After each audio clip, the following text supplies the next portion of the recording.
both true, actually. One of them happened to me, and the other didn't, as you'll see very quickly. The first one is about an accident, a rather nasty cycling accident. A couple of weekends ago, I accompanied the 10 Tours training team as they were out on Dartmoor. And those of you who know Dartmoor, just to the west of Dartmoor, there's a little town called Sowton. And I was parked in the car park of the Fox and Hounds pub in Sowton, just outside Sowton. I was waiting for the teams to walk off the hill. I had Archie, my spaniel, with me in the minibus, and we were just cotching, as you do in the bus, quietly enjoying life, when all of a sudden I heard somebody, I can only describe it as moaning. It wasn't a scream, but it was a really awful sound, and it was clearly obvious that somebody somewhere was in a lot of pain. It was a horrible, horrible noise. It was obvious that something had happened, and I assumed that something had happened behind me on the road, because I was facing away from the road in the car park. So I left the dog and grabbed the little first aid box that's in the minibus and thought, well, I better go and see if I can do anything useful. By the time I got to the road, which literally probably took me 20 seconds, I could see that a gentleman had fallen off his bike. And it was a really nasty smash. There were two other chaps who were also on the scene. One of them had just leapt out of his car and was already on the phone, and I could hear him calling for an ambulance. I assumed, therefore, that possibly there'd been a collision between his car and the bike. And there was a second chap there who was also, like me, member of staff from another school accompanying a 10 Tours team.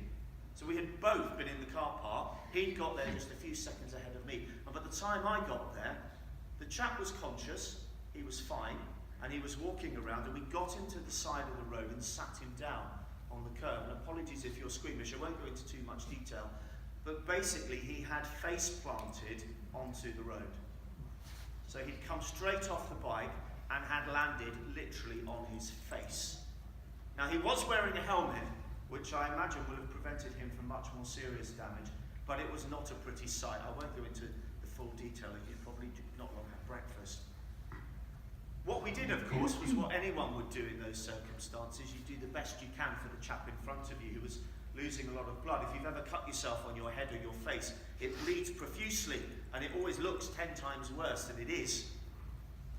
So we did what we could. We whipped out our first aid thing. We got our little emergency blankets around him to keep him warm.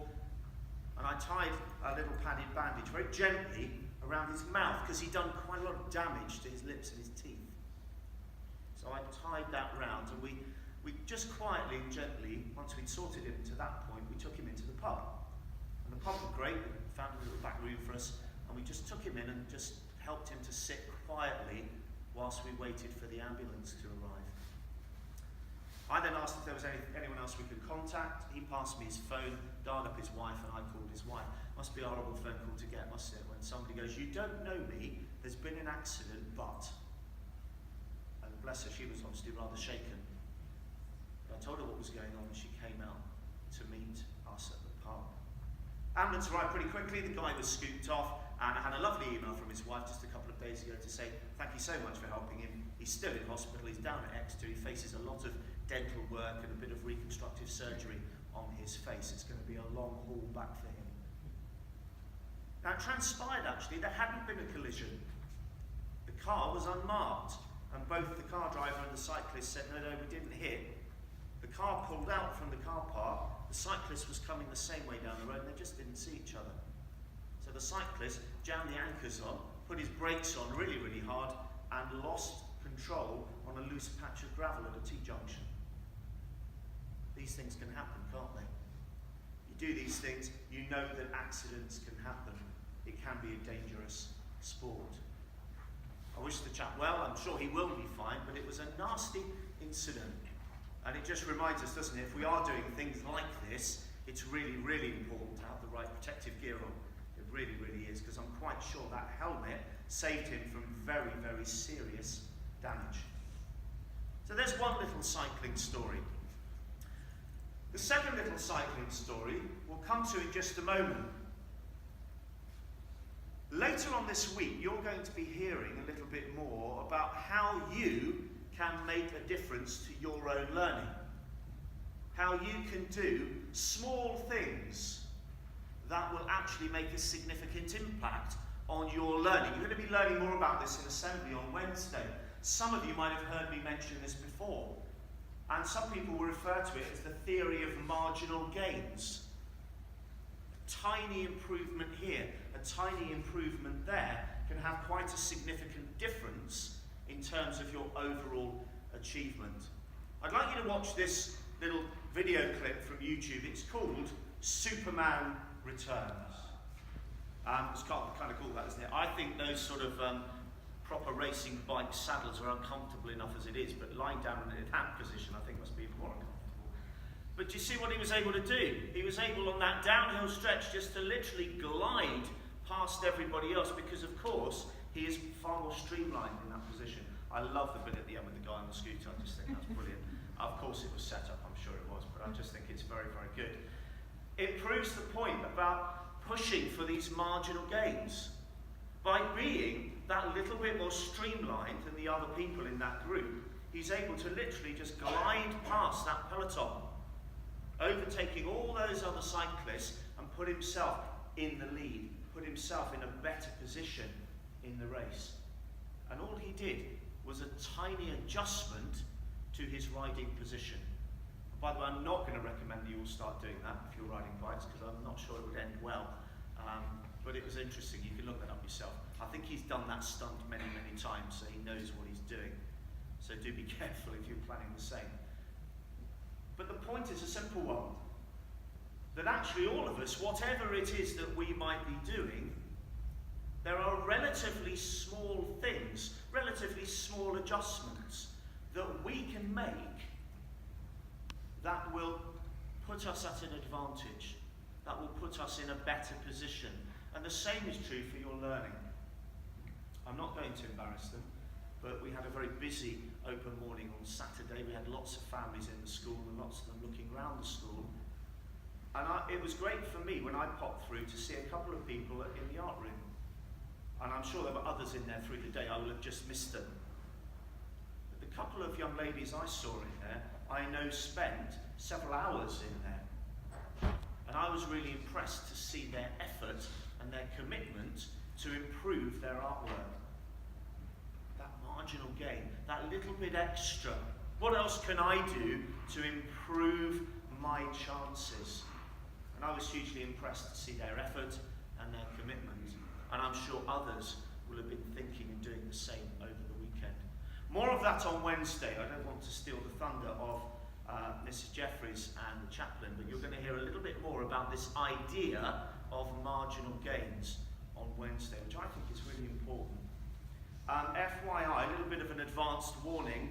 I'm afraid you haven't got that long until you hear me play the saxophone again. Apologies in advance. You will remember I played earlier in the term, Food, Glorious Food. Mr. Beachy very graciously told me that I wouldn't have passed grade 3, but wasn't I brave for keeping going? You're going to experience that delight again for the end of term, and let's hope I've improved. Hey, Mr. Beachy. So watch out for that, you have been warned. Okay, Logan, would you like to come up and tell us how much you raised, please, with your fair trade cake sale at the end of last week? Okay, so on Friday, as you know, we had the fair trade cake sale, break time and lunchtime in mid-library. Yesterday I counted up how much we raised. So far, not including this last donation at the moment, but £57.90 altogether, which is a massive achievement for me and of course the Fair Trade Foundation. So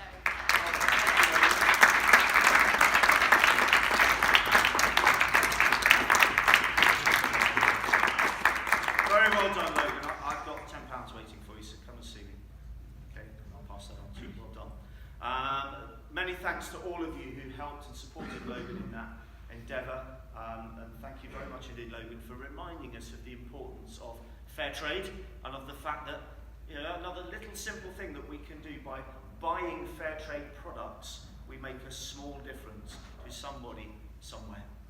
So these simple little things that we can do. Thank you very much indeed. Right, That's me done for today. Are there any other announcements that anybody has forgotten and would like to give at this point?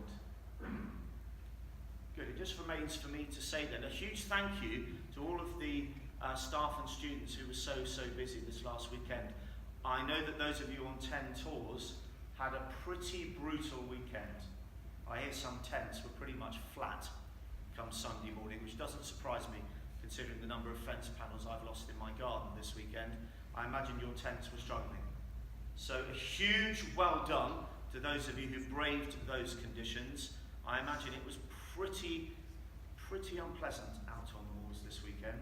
So very well done. Fingers crossed, of course, that come the 10 tours weekend in May, the weather might be slightly kinder to you, but it is Dartmoor and there are no guarantees. So it's good that you have that experience under your belt. But very well done. I know there's quite a few sore feet and aching limbs today, but very well done for your efforts. And may I please also, finally, just say a huge thank you to the pupils who helped with the maths enrichment open morning, those of you who helped in the classrooms, and those of you who helped with the activities in the library and the relay at the end of the morning. And may I also, and I will do this with the staff later, just say a massive thank you to Mrs. Hamilton and Maths Department, who ran, yet again, an absolutely fantastic enrichment open morning. And it was lovely to see the school so full, and it's exciting that I've now got probably between 40 and 50 families to contact and say, come and have a look round again. Come and have a look at Kingsley to see if it's right for your son or your daughter. So thank you, all of you, for the contributions that you have made. Okay. Have a great week, everybody. Year 7, if you'd like to get up and lead.